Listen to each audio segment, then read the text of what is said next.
तालिबान का मिजाज या अफगान पठानों का मिजाज ये है कि ये इतने सेल्फिश और सेल्फ सेंटर्ड हैं, पैसे और हथियारों के बगैर आपसे बात भी नहीं करते। आपके जर्नैल या जो भी जब जाते हैं मीटिंग करते थे उनके साथ, पहले मैं इनके बारे में पढ़ चुका हूँ, सबसे पहले पूछते थे मीटिंग शुरू होने से पहले, आप आए हो तो हमारे लिए क्या लेकर आए हो, पैसा लेकर आए हो या असला लेकर आए हो, उसके बाद बात करते हैं। डॉक्टर साहब, आज 2-4 बड़ी इंपॉर्टेंट बातें करनी है। एक तो आपको पता है कि तालिबान की मीटिंग हुई है, विक्रम मिश्री साहब भारत के जो फॉरेन सेक्रेटरी हैं, हाईएस्ट लेवल पे ये कोऑर्डिनेशन हुई है, ये दुबई के अंदर मीटिंग हुई है।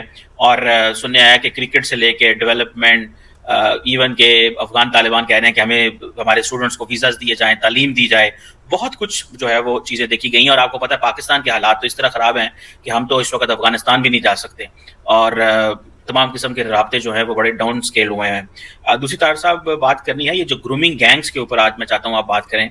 ये भी एक बरतानिया के अंदर बड़ा इशू बड़ा है, और इंडियंस इसके ऊपर कमेंट कर रहे हैं। वो कह रहे हैं जी साउथ एशिया की बात ना करें, पाकिस्तान का नाम लें, ये साउथ एशिया में हमें ना जो है वो रगे दें। और तीसरा डॉक्टर साहब, ये जो ट्रम्प साहब बातें कर रहे हैं इस पर भी जरा कमेंट कीजिएगा कि कैनेडियंस भी रिस्पॉन्ड कर रहे हैं, मैक्सिकन्स भी रिस्पॉन्ड कर रहे हैं, क्योंकि ये आपकी पार्टी का मसला है। तो ये सवाल तो अब हमने आपके सामने रोज रखना करना है। चीमा साहब 4 साल मेरे वास्ते बड़ा मुश्किल। चीमा साहब आपको बताना ये चाहूंगा, 2016 से मैं तो फिर 2015 से ऑलमोस्ट डोनाल्ड ट्रम्प साहब के साथ हूँ, और यकीन करें कि डोनाल्ड ट्रम्प साहब को डिफेंड करना कोई आसान नहीं था कभी भी, 2016 से भी। और अब फिर मेरा जो ये काम है बड़ा मुश्किल हो जाएगा। चीमा साहब बिलखसूस अब जो अफगानिस्तान के हवाले से दुबई की मीटिंग है, दर हकीकत ये जवाब मिला है पाकिस्तान को बांग्लादेश के साथ जो कर रहे हैं, ये उसका डायरेक्ट जवाब है कि आप वहां जाएंगे, हम यहाँ आएंगे, और ये टिट फॉर टैट चल रहा है पहले भी। और दूसरा आपको ये पता होना चाहिए कि अफगानिस्तान के अंदर सबसे ज्यादा इन्वेस्टमेंट थी भारत की, उनकी पुलिस की ट्रेनिंग, यहाँ जो इनकी रूलिंग एलीट थी वो इलाज कराने के लिए भारत, इनके बच्चे पढ़ने जाते थे भारत, फिर उसके बाद इनके कौंसल जनरल्स की तादाद, और इनकी सड़कें, इनकी बल्कि जो बिल्डिंग थी पार्लियामेंट की उसको बनाना भारत का, तो बहुत ज्यादा इन्वेस्टमेंट थी।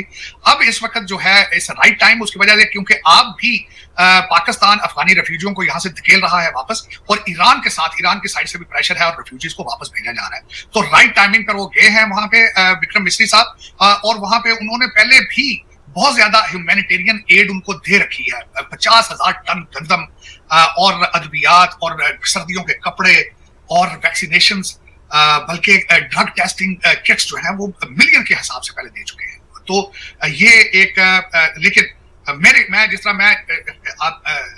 मैं पीस लविंग पर्सन, मैं हमेशा ये कहता हूं कि इनसे कुछ भी हासिल नहीं होगा, बल्कि बांग्लादेश भारत के दरमियान भी पाकिस्तान को चाहिए था आर्बिट्रेशन करता, क्योंकि इन चीजों की लिमिट कोई नहीं है। अगर आप इन ग्रुपिंग में जाएंगे, अपनी इकॉनमी के ऊपर प्रेशर क्रिएट करेंगे आप। मैं बांग्लादेश और पाकिस्तान के हवाले से बात करूं तो दूसरा इस वक्त बल्कि चाबहार डिस्कस की गई है।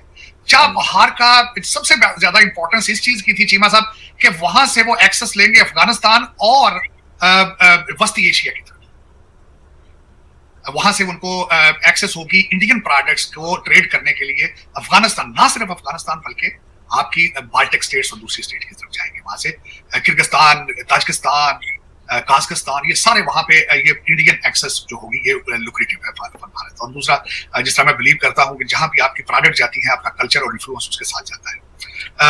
ये बिल्कुल आपने बिल्कुल ठीक कहा है, उसके रिलेशनशिप यहाँ पे अफगान जो मैं मिजाज बताना चाहूंगा, तालिबान का मिजाज या अफगान पठानों का मिजाज ये है कि ये इतने सेल्फिश और सेल्फ सेंटर्ड है, पैसे और हथियारों के बगैर आपसे बात भी नहीं करते। आपके जर्नैल या जो भी जब जाते हैं मीटिंग करते थे उनके साथ, पहले मैं इनके बारे में पढ़ चुका हूँ, सबसे पहले पूछते थे मीटिंग शुरू होने से पहले, आप आए हो तो हमारे लिए क्या लेकर आए हो, पैसा लेकर आए हो या असला लेकर आए हो, उसके बाद बात करते हैं। तो ये इसमें ये जो इनको पैसा देगा उसके साथ जाएंगे। आपने अपना कंट्री तबाह कर लिया, तबाह तो नहीं किया, आपने डॉलर बहुत बनाया इसमें, चाहे एक बिजनेस ट्रांजिशन ही थी, लेकिन आपने अपना कंट्री वाकई, चाहे आपने अफगानियों के लिए तबाह करवाया है या पैसों के लिए, लेकिन आपके कंट्री के अंदर आप हालते जंग में हैं, KPK के अंदर आप हालते जंग में हैं उनके साथ, और उनको अंदर से सपोर्ट हासिल है, क्योंकि वो उनको भी पता है कि ये आपकी दुखती रग है, और वो जो आपकी जो सियासी प्लस मजहबी पार्टी है वो इस चीज को अब्यूज कर रही है और आप ब्लैकमेल हो रहे हैं उससे। लेकिन ये अब आपको आज जवाब मिला है बांग्लादेश कि वो आप नेवी की एक्सरसाइजेस करेंगे, उनको मिसाइल देंगे अब्दाली, तो उसका जवाब आपको यहाँ से मिलेगा, उसका दुबई में उसकी this is the new beginning of it. लेकिन इस वक्त आपको चाहिए, आप you are in a very hard waters इस वक्त, बल्कि अब यहाँ तक लोग बात कर रहे हैं कि पाकिस्तान के अंदर खुदा ना करे इनका यहां से तो इनको वॉशिंगटन डीसी से किसी किस्म की सपोर्ट हासिल नहीं मिल रही है, पेनिट्रेट नहीं कर रहे। पाकिस्तान में कोई ऐसा वाकया ये करेंगे जिससे इंटरनेशनल तवज्जो का मरकज बने। अब दुआ करें पाकिस्तान। हम तो डरते हैं कि यहाँ पे कोई हमारी तरफ कोई देखे ही ना, ਅਸੀਂ कहने हैं अमेरिका उधर ही रहे, साढ़े पास से ना आए। लेकिन डॉक्टर साहब एक सवाल पूछना था आपसे, उसका क्या करेंगे? ये जो कल्ट आपका बन चुका है, नहीं इस कल्ट के बारे में उस कल्ट का पहला आपको पहली डिलीवरी हो चुकी है टीटीपी की तरफ से। वो टीटीपी ने उन्हें पता है अंदर से सपोर्ट हासिल है। आपको मैंने बताया था कि डी चौक से 40 अफगानी पकड़े गए जब हमला हुआ था इस्लामाबाद। तो जब ये इस कल्ट को आप मैनेज ना कर सके, अमेरिका के हवाले से डॉक्टर साहब, ये जो ट्रंप की टीम के लोग थे जो पाकिस्तान पे बड़ा कमेंट करते थे रोज, वो खामोश क्यों हो गए हैं? एकदम खामोश हो गए हैं। चीमा साहब मैंने उस पर बड़ी रिसर्च करी। चीमा साहब उसमें मैंने बल्कि रिसर्च ये की है, एक तो कई लोगों की इन्होंने फेक चीजें की इन्होंने डाली। मैं पहले आपको कहता था कि ये पतों की से बैठ के इस चीज को ऑपरेट कर रही है, उसमें हकीकत नहीं, ये मास्टर है उस चीज के। आर्टिफिशियल इंटेलिजेंस के जरिए ये डोनाल्ड ट्रंप को ले गया डेला जेल के अंदर, आप देख लें। फिर उसके बाद देखा जाए चीमा साहब, फिर यहां तक खबर आई है, लेकिन उसके अंदर भी कुछ सदाकत इतनी नहीं है कि डोनाल्ड ट्रंप साहब ने, उनकी एडमिनिस्ट्रेशन ने लोगों को मना कर दिया है। यह सिर्फ ये बताना चाहूंगा, जिन लोगों को ये प्रमोट कर रहे थे, जिन लोगों को ये अपने वालिदैन बनाने की कोशिश कर रहे हैं, वो चीमा साहब अनइलेक्टेड लॉबियिस्ट हैं। उनके पोर्टफोलियो जरा देखिए, अनइलेक्टेड और फिर लॉबियिस्ट। और जो ट्रंप एडमिनिस्ट्रेशन है उसमें हजारों लोग हैं। डोनाल्ड ट्रंप साहब ने मुझे ये बताया, प्रेस कॉन्फ्रेंस में कुछ जिक्र किया है पाकिस्तान का? उन्होंने जिक्र इंडिया का किया है, बांग्लादेश का किया है, कोई उनके रडार पर ही नहीं है ये चीजें। और तीसरा मैं आपको बताना चाहूंगा, पाकिस्तानी स्टेट के अमेरिका के साथ आइडियल रिलेशनशिप, आज भी मैं बता रहा हूं। आपके आर्मी चीफ जब आए थे, उनका अमेरिका का दौरा बड़ा सक्सेसफुल था। और इन आपके खासकर ये जो डॉलर एडिक्टेड यूट्यूबर्स हैं, इनको अर्ज करना चाहूंगा, अमेरिका ने हमेशा आर्मी के साथ, पाकिस्तान आर्मी के साथ रिलेशनशिप को एंजॉय किया है। दो लोगों की मिसाल दे दूंगा, आपके वो भी वालिदैन थे, क्योंकि आर्मी चीफ वालिद होता है ना, ज़ियाउल हक थे और Pervez Musharraf. Ideal relationship with America, ideal. तो ये जो आप समझते हो 3 या 4 है फिंगर टिप्स पे चीमा साहब, ये यूट्यूबर, ये डॉलर बनाने वाले, ये कारोबारी जो यूट्यूबर 3 या 4 है। 2-4 यूके में बैठे हैं, 3-4 यहां बैठे हैं। ये अगर समझते हैं कि मुल्कों की, और इनकी तालीम भी कोई नहीं, अकल भी कोई नहीं, शक्ल भी कोई नहीं, अगर ये समझते हैं कि अब यूके की फॉरेन पॉलिसी और अमेरिका की फॉरेन पॉलिसी इनके जरिए बनेगी, तो इनकी खामख्याली। हाँ डॉलर तुम बना रहे हो, बनाओ, खुल के बनाओ। बल्कि इनको मेरी एक और रिक्वेस्ट है, इनके अब चंदा मांग रहे हैं। मुर्शद पाक की सबसे बड़ी स्पेशलिटी क्या है? पैदा हुए ही चंदे पे थे, चंदा ही मांगते रहे सारी जिंदगी। कभी अस्पतालों के लिए, कभी यूनिवर्सिटी के लिए, अब फिर वो चंदा मांग रहे हैं वकीलों की फीसों के लिए। इन यूट्यूबर को, इनको चाहिए कि इन यूट्यूबर से कहें कि तुम हजारों डॉलर कमा रहे हो, तुम्हारे होते हुए मुर्शद पाक जो है वो गरीबों से चंदा मांग रहा है, तो चंदा दो, मदद करो। वकीलों को सबसे ज्यादा लॉटरी मैं समझता हूँ वकीलों की निकली है। एक तो वो इन्हीं के जरिए असेंबलियों में आ गए हैं, और फिर फीसें भी ले गए। मेरा तो खुद दिल करता जाके पाकिस्तान को टूटी पटी प्रैक्टिस शुरू कर देना। बिल्कुल सही है, आपकी बात तार साहब बिल्कुल सही है कि ये सारी वो गिमिक्स थी, चीजें थी, और इसलिए वो खामोश हो गए। तार साहब, वो रिचर्ड गर्नैल खामोश हो गया है, वरना इधर पाकिस्तान में तो ऐसे था कि जैसे पाकिस्तान, इधर लोग डर रहे थे, कांप रहे थे, पता नहीं क्या हो जाना था, क्या नहीं होता। वो समझ रहे थे आया क्या। लेकिन तार साहब, वैसे मेरी असेसमेंट है, आप इस पे जरा बेहतर कह सकते हैं, और मेरे पास इस पे खबर भी आया थोड़ी सी, कि जैसे ही ट्रंप साहब पावर में आएंगे, कुछ दिनों के अंदर वो इमरान खान और पाकिस्तान पे जरूर कमेंट करेंगे। पहला कमेंट जो होगा, जो उन्होंने पहला कमेंट कर रहे हैं, उन्होंने 2017 में आपको पता है पहली ट्वीट ही मारी साढ़े थे जनाब बम की तरह। लेकिन ये मुझे किसी बंदे ने, अभी मेरे दोस्त हैं आप जैसे, उन्होंने बताया अमेरिका से कि जो इनके इर्द गिर्द ट्रंप साहब के कुछ ब्यूरोक्रेसी में है, वो कहते हैं कि वो कमेंट जरूर करेगा और कमेंट करेगा। अब क्वेश्चन ये है कि अब उनको ब्रीफिंग्स हो रही हैं, सारे स्टेट डिफेंस ये वो सारे, अब उनकी जो ट्रंप की टीम है उसको ब्रीफिंग्स जा रही हैं, तो कमेंट करेगा। अब क्या कमेंट करेगा, किस तरह बोलता है, ये टोन सेट हो जाएगी। अगर तो ट्रंप साहब खामोश हो गए और उन्होंने कहा कि ये इंटरनल मसला है, या उन्होंने कहा is a great guy, is my friend, we match him, वो पता नहीं ऐसी गल कर दें, तो फिर तो सारी बात है, इन्होंने ग्रेट गाय को उठा लेना इमरान खान के लोगों ने यहाँ पे, नहीं तो फिर जो है ना ऑन लेट्स सी। ये एक साहब एक इंटरेस्टिंग चीज है। अब दो चीजें साहब इस पे ऐड मैं करना चाहूंगा। एक मेरी एक ये चीज है, अगर वो ट्वीट ना आए विद इन 2 वीक्स, नौज बिल्ला ये कोई ऐसा वाकया करेंगे कि इंटरनेशनल खबर बने, ऐसा वाकया करेंगे। अल्लाह ताला पाकिस्तान को महफूज रखे। हाँ, दूसरी चीज बताना चाहूंगा, अगर ये इनको ब्रीफिंग दी जा रही है और इनके साथ किया जा रहा है, Pakistani establishment is getting ready at the same time how to respond to that. अगर एक ट्वीट के ऊपर पाकिस्तान के अंदर हुकूमत चेंज हो जानी है तो दूसरी साइड पे भी इन चीजों की तैयारियां हो जा रही हैं, उनका भी प्लान भी है, दे आर रेडी। आप बिल्कुल सही कह रहे हैं। मैं किसी बंदे को मिला हूँ, इधर भी मेरे दोस्त हैं, तो उन्होंने कहा कि यहाँ भी जो हुकूमत है वो कोई कैंपेन तैयार कर रही है, और वो कैंपेन तैयार कर रही है कि फॉर एग्जांपल अगर कोई ऐसी सिचुएशन क्रिएट होती है तो नून लीग भी वही नैरेटिव लेगी जो इमरान खान लेता था। इमरान आज के वजीर आजम साहब भी वही नैरेटिव लेंगे जो इमरान खान लेता था कि देखो इन्वॉल्वमेंट तो इसके लिए हो रही है, हमने कौन सी एक्सप्लिसिट इन्वॉल्वमेंट है। तो वो भी कुछ सुने कैंपेन तैयार कर रहे हैं। आपको तार साहब आपने जो बात की, अब टीटीपी जो है उसने कहा है कि हम फौज के कारोबारों पर हमले करेंगे, ये इमरान खान की पार्टी ने हाईलाइट किया है ना, सपोर्ट हासिल है, बल्कि इनके पास इसी एक चीज की वजह से तो इस वक्त ब्लैकमेल कर रहे हैं ये आपकी हुकूमत को उस सूबे के अंदर। लेकिन मैं बता रहा हूं आपको, मुझे किसी पे कोई गिला नहीं है। आपके जो चला रहे हैं, जो भी कंट्री चला रहा है वो इसको सही अच्छे तरीके से चला रहा है, उसे ग्रिप नहीं बन रही है। इस तरह कंट्री चलते नहीं है, हुकूमत कोई भी नहीं चलती इस तरह जिस तरह चल रही है कि चिया सीड और कोकोनट वाटर और मालशी इस तरह चीजें नहीं होती। और 70 बंदे की एक दिन में मुलाकात होगी, 70 दरबार, मुगलिया दरबार बन चुके हैं। बिल्कुल मुगलिया दरबार। देखते हैं डॉक्टर साहब क्या होता है। अब सारी नजरें हमारी वॉशिंगटन की तरफ हैं, मैंने कहा जो करना है अमेरिका कर रहा है, ऐसा की कर रहा है। देखिए साहब, इस वक्त देखिए डोनाल्ड ट्रंप साहब की जो आप देख लिया होगा, इसके अंदर दो चीजें नजर आती हैं। मैंने आपको शायद बताया होगा, मेरे जो अपनी असेसमेंट है, मैंने प्रेसिडेंट शी का जो न्यू ईयर की स्पीच थी उसको बड़े गौर से पढ़ा है, बड़े गौर से उसको एनालाइज करने की कोशिश की है। घबराहट उनसे भी नजर आया है, जिसमें से चाइना की इकॉनमी नजर आती है कि कमजोर नजर आ रही है। उनका बैकफुट पे जाना ताइवान के हवाले से वो भी नजर आया। डोनाल्ड ट्रंप साहब की पहली जो आई है प्रेस कॉन्फ्रेंस की है, उनकी एक रैली के अंदर स्पीच आई है, मैंने उसको भी बार बार एनालिसिस करने की कोशिश की है। उनकी चीजों के अंदर भी घबराहट नजर आ रही है। उनकी चीजों की घबराहट इस चीज की है कि उन्हें ही हैज 24 महीने हैं और मैंडेट बहुत बड़ा है।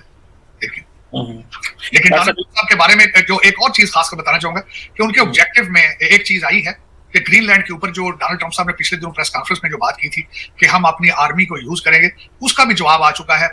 जॉर्जिया मेलोनी जो फ्लोरिडा आई थी, उनका उसका ऑब्जेक्टिव ही ये था कि वो गारंटी लेकर गई है कि इसके ऊपर मिलिट्री एक्सरसाइज नहीं की जाएगी ग्रीनलैंड के, क्योंकि जर्मन और फ्रेंच सारे यूरोपियन बड़े परेशान हुए हैं इस बात पे, डोनाल्ड ट्रंप साहब की बात पे, और इसको रशिया के साथ कंपेयर करने की कोशिश की जा रही है यूरोपियन जो न्यूज के अंदर, कि अगर जिस तरीके से गया है वहां पे यूक्रेन पे किया है, इसी तरीके से ये भी उसी स्टाइल में पनामा पे जा रहे हैं, मैक्सिको में कर रहे हैं, कनाडा में जा रहे हैं। तो इन चीजों को उसके साथ कंपेयर किया जा रहा है। लेकिन डोनाल्ड ट्रंप साहब has gone on a backfoot. उन्होंने कहा है कि हम मिलिट्री नहीं करेंगे इस्तेमाल, टेरिफ को करेंगे। एक उसमें और बात जो नई सामने आई है कि यूरोपियन फॉरेन मिनिस्टर्स जो है वो सारे कोशिश कर रहे हैं कि इसी महीने के एंड पे आके डोनाल्ड ट्रंप साहब के साथ मिलके अपनी सॉलिड अपना इत्तेहाद जो है वो शो करें कि we don't take us down like this the way you are trying. लेकिन अब देखें, लेकिन he is a disruptor in chief, और उसमें डिसरप्टर से मुराद ये होता है कि new golden era has started. उसके अंदर डोनाल्ड ट्रंप साहब का सबसे बड़ा ऑब्जेक्टिव ये है कि न्यू वर्ल्ड ऑर्डर, इसको किस तरह एस्टैब्लिश दोबारा करना है न्यू वर्ल्ड ऑर्डर को, वो उसके लिए जरूरी है। डोनाल्ड ट्रंप साहब हमेशा ये कहते हैं अचीविंग पीस थ्रू स्ट्रेंथ, जिसके अंदर एक और चीज मैं छोटी सी बताना चाहूंगा जो आज यहाँ वाशिंगटन डीसी में डिस्कस की जा रही है। बीबी नेतन्याहू जो इनॉग्रेशन पे आना चाह रहे थे, वो उन्होंने अपना आने का ट्रिप कैंसिल कर दिया है। देखें कि और जिस तरह हम पहले डिस्कस कर रहे थे कि ग्रेटर इजराइल का जो उन्होंने नक्शा बताया है, उसके ऊपर भी वो भी मुझे लग रहा है डिस्ट्रप्टर इन चीफ बन चुके हैं। जो उन्होंने किया है, that's very hard to digest at the same time, very hard to digest. लेकिन मैं चीमा साहब हमेशा ये कहता था कि जो सीरिया के ऊपर उन्होंने अटैक किया था और उसके बाद होतियों से मुसलसल जो वो कर रहे हैं जिस तरीके से, और जिस तरीके से लेबनान को, this is exactly the greater Israel project है, उसका हिस्सा है। अब ये देखते हैं कि डोनाल्ड ट्रंप साहब जो कि हमेशा इस वक्त अभी तक अपने आप को वो पीस लविंग प्रेसिडेंट एस्टैब्लिश करने की कोशिश कर रहे हैं, either he will be able to achieve that target. Israel के साथ किस तरह बिहेव करते हैं, माजी के अंदर इजराइल के बारे में अमेरिका में कहा जाता है अनकंडीशनल सपोर्ट, कि किसी कंडीशन में भी इजराइल को नहीं छोड़ना। और डोनाल्ड ट्रंप साहब के बीबी नेतन्याहू के साथ रिलेशनशिप बहुत करीबी है। आपको याद होगा यरूशलेम में एम्बेसी डोनाल्ड ट्रंप साहब ने डिलीवर की थी, और गोलान हाइट्स के अंदर जो थे उनको इनके कब्जे को एक्सेप्ट किया था, बल्कि वहां पे एक नई आबादी का नाम इन्होंने रखा है इजराइल ने, जिसको कहा जाता है ट्रंप हाइट्स। तो ये पहले बहुत करीब रिलेशनशिप है, लेकिन किस तरीके से इन चीजों को बैलेंस कर पाएंगे डोनाल्ड ट्रंप साहब, it's a very difficult thing. Doctor साहब बिल्कुल आपने डॉक्टर साहब एक दफा कहा था कि ट्रंप साहब के पास 24 महीने हैं, 24 मंथ्स हैं। 24 मंथ्स में सारा एजेंडा, ग्रीनलैंड भी लेना है, कनाडा भी लेना है, डोमेस्टिकली भी सारा कुछ करना है, यूरोपियंस को भी डराना है, सबको डराना है। 24 महीने है और जारी बात है टाइम थोड़ा है, अगली दफा वो सदर बन नहीं सकते, वहां पे जो कानून जो है वो डिफरेंट है। तार साहब, ये अब इंडिया जो है वो कंपेन चला रहा है पाकिस्तान के बारे में कि जी ये हमें, मैंने सवाल जिमरन किया ऑलरेडी किया, लेकिन मैं चाहता हूँ आप इस पर थोड़ा डिटेल में बात करें। इंडिया ये कंपेन चला रहा है जी कि ये जो लोग हैं ना, अपने पाकिस्तान अपने रेपिस्ट को वापस लेके जाए। तार साहब, सारा मुआशरा तो रेपिस्ट नहीं है, कोई 5-10 लोग 15 लोग होंगे, तो इस तरह सबको ये कहना तो दिस इज नॉट फेयर। तो इस पे आप क्या कहेंगे? आपने बड़ी एक्सप्लेन किया है, बड़ा आपने चीजें बताई हैं, लेकिन मेरा ख्याल है कि जो चंद एक गंदे अंडे वो किसी मुआशरे में भी हो सकते हैं, वो अभी फॉर एग्जांपल मैं देख रहा था कि मेहदी हसन ने भी इस पे कमेंट। दोस्तों, जैसे कि आपने क्लिप में देखा कि भाई जो तालिबान की हुकूमत है, मतलब कि भाई जो अफ़गानिस्तान में जो मतलब कि हुकूमत है, उसने बोला है कि भाई साहब हमारा डीएनए जो है ना भाई, वो भारतीय ही है। मतलब कि उन्होंने कहा है कि हमारा डीएनए एक है। पाकिस्तान से तनाव के बीच अफ़गानिस्तान के मंत्री ने भारत से संबंधों पर कह दी दिल छू देने वाली बात। मतलब कि ये बहुत दिल छू देने वाली बात है कि हमारा डीएनए एक ही है। मतलब कि इससे पहले हमने देखा था कि भाई जो क्या बोलते हैं, इंडोनेशिया के जो क्या बोलते हैं वो राष्ट्रपति हैं, उन्होंने कहा था कि भाई साहब हमारा डीएनए इंडिया से मिलता है, हमारा डीएनए आप टेस्ट करवा लीजिए, हमारा डीएनए इंडियन ही मिलेगा। तो भाई ये बहुत बड़ी बात कही थी इंडोनेशिया के राष्ट्रपति ने। अब भाई साहब जो तालिबान, मतलब कि जो भाई साहब अफ़गानिस्तान है, जो कि भाई साहब पूरा मुस्लिम देश हो चुका है बहुत पहले से ही, तो भाई वो कह रहा है कि भाई हमारा डीएनए एक है। तो भाई इसका मतलब क्या है कि भाई सबके सब पहले हिंदू ही थे भाई साहब, क्योंकि भाई सबके पहले हिंदू थे, बाद में कन्वर्ट हुए थे ना। ये तो बात एकदम फैक्ट है, एकदम हिस्ट्रिक मतलब की बात है, मतलब कि फैक्ट के साथ में बात है। तो मैं आपको ना बताता हूँ पूरी की पूरी स्टोरी, ठीक है। अफ़गानिस्तान के कृषि मंत्री ओमारी इस समय भारत आए हुए हैं। दिल्ली दौरे पर उनका जिस तरह से भव्य स्वागत किया गया उससे वो काफ़ी प्रभावित हैं। पाकिस्तान से टेंशन के बीच अफ़गान मंत्री ने भारत के साथ संबंधों पर दिल छू देने वाली बात कही है। तो भाई ये बहुत बड़ी बात है, ठीक है भाई। तो भाई क्या कहा है, देखो, अफ़गानिस्तान और पाकिस्तान के बीच तनाव लगातार बना हुआ है, ये सब ये सब हम जानते हैं ठीक है। तो दोनों ही ओर से एक दूसरे पर लगातार अटैक की खबरें सामने आती रहती हैं। इसी बीच अफ़गानिस्तान ने भारत से रिश्तों को लेकर अहम टिप्पणी की है। मतलब अफ़गानिस्तान के कृषि, सिंचाई और पशुपालन मंत्री मौलवी अताउल्ला उमारी भारत दौरे पर आए हैं। इस दौरान जिस गर्मजोशी से उनका स्वागत किया गया उसके लिए उन्होंने भारत का आभार जताया। इतना ही नहीं, उन्होंने दोनों देशों के बीच संबंधों की सराहना करते हुए कहा है कि हमारा डीएनए एक है। डीएनए की बात भाई साहब, ये जो पाकिस्तानी है ना, मतलब कि पाकिस्तानी बहुत ज़्यादा चिढ़ रहे होंगे भाई साहब इस बात पे कि भाई वो मतलब क्योंकि पाकिस्तान और अफगानिस्तान का तो 36 का आंकड़ा चल रहा है ना भाई साहब। मतलब कि कितने बड़े बड़े बम धमाके हो रहे हैं पाकिस्तान के अंदर उसी बात पर, ठीक है। मतलब कि उस बात पर, मतलब कि भाई साहब जो अभी क्या बोलते हैं अटैक हुआ था पाकिस्तान के आर्मी हेड क्वार्टर पर, तो भाई साहब बहुत बड़ा अटैक हुआ था। तो भाई साहब उसकी जिम्मेदारी भी ली थी भाई साहब, क्या बोलते हैं अफ़गानिस्तान के, मतलब कि कुछ वो हैं टीटीपी वगैरह, उन्होंने जिम्मेदारी ली थी। भाई टीटीपी को हटाते क्यों नहीं है? मतलब कि एक बात भाई है, अफ़गानिस्तान मतलब कि हटाता नहीं है टीटीपी को भाई साहब, वो पाकिस्तान के रखी है पाकिस्तान के लिए, ठीक है। विदेश मंत्री के नेतृत्व में PHDCCI की ओर से आयोजित भारत अफगानिस्तान व्यापार अवसर उद्योग इंटरैक्टिव सत्र में बोलते हुए ओमारी ने इस बात पर जोर दिया कि अफगान सरकार देश की आर्थिक वृद्धि को तेज करने के लिए सक्रिय रूप से अंतर्राष्ट्रीय सहयोग की तलाश कर रही है, ठीक है। भारत की अपनी पहली यात्रा पर ओमारी ने गर्मजोशी से स्वागत के लिए नई दिल्ली का धन्यवाद किया। उन्होंने कहा कि ये मेरी भारत की पहली यात्रा है। यहाँ पहुँचने के पहले ही दिन से ही मुझे भारत सरकार, विदेश मंत्री और जिन भी लोगों से मैं मिला हूँ उन सभी को बहुत गर्मजोशी से भरा वेलकम मिला, ठीक है। और भाई साहब उमारी ने कहा कि ऐसा लगता है कि जैसे मैं अपने ही लोगों के बीच हूँ, यह अपने देश जैसा लगता है। और जैसे कि आपने कहा हमारा डीएनए एक ही है। उमारी की बात उमारी की ये बातें ऐसे समय में सामने आई है जब काबुल और इस्लामाबाद के बीच सीमा तनाव बढ़ रहा है और राजनीतिक संबंध बिगड़ रहे हैं। साझा संस्कृति विरासत पर जोर देकर काबुल लगातार भारत की ओर झुकता हुआ दिख रहा है। यह पाकिस्तान से बढ़ते भू राजनीतिक दबाव का सामना करने के लिए आर्थिक समर्थन और एक भरोसेमंद क्षेत्रीय साझेदार की तलाश में है।